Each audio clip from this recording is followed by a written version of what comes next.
Hello guys, welcome to the first video after finishing my most recent series, and that was my Doctor's Manga. If you haven't seen it, go check it out. But yeah, let's get into this video. This video, as you probably can't tell, it's about Love and Monsters, and based on the title you probably know what it's going to be about.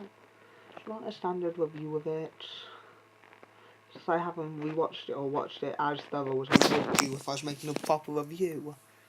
This is basically me improvising you my opinions on why Love and Monsters is actually a decent story. I don't think it's one of the greatest. It would never get in the top like 50 of all time, or top 25, or top 10 modern at least. It would not get in there. I'm not saying it's one of the greatest stories. I'm saying it is an underrated story that people should appreciate more. So yeah, I've got that bit clear. Hopefully, you should appreciate this story more. Because, let's get into my points now then. Basically, the story is about us, the fans. Because it's just a group of people that collecting and having a group because of the Doctor, which is what we do about Doctor Who with all of the stuff we've got.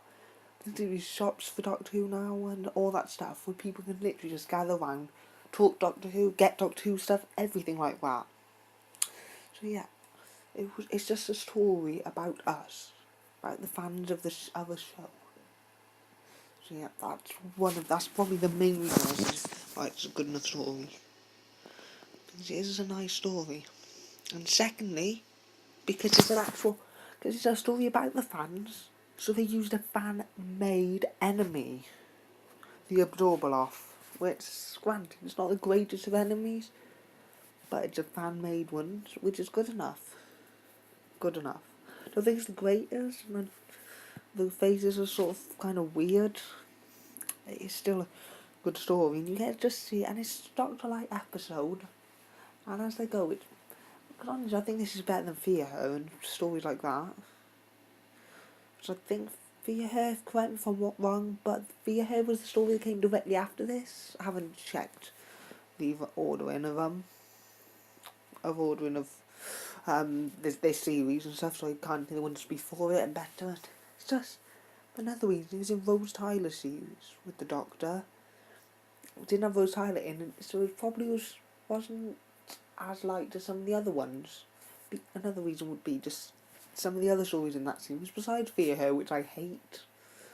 I do not like Fear Her, but yeah, other than that, they had like Doomsday, Army of Ghosts, a Rose Tyler's Departure, which probably would have just made people forget about this story as much. Beginning with the Sycorax, the sword fight, that was a pretty good scene. People remember things like that. But this story hasn't got like a main scene or anything in it.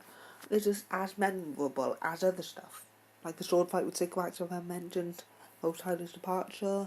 They're memorable scenes from the episodes. That's how you remember the whole episode. You just base it all around those scenes.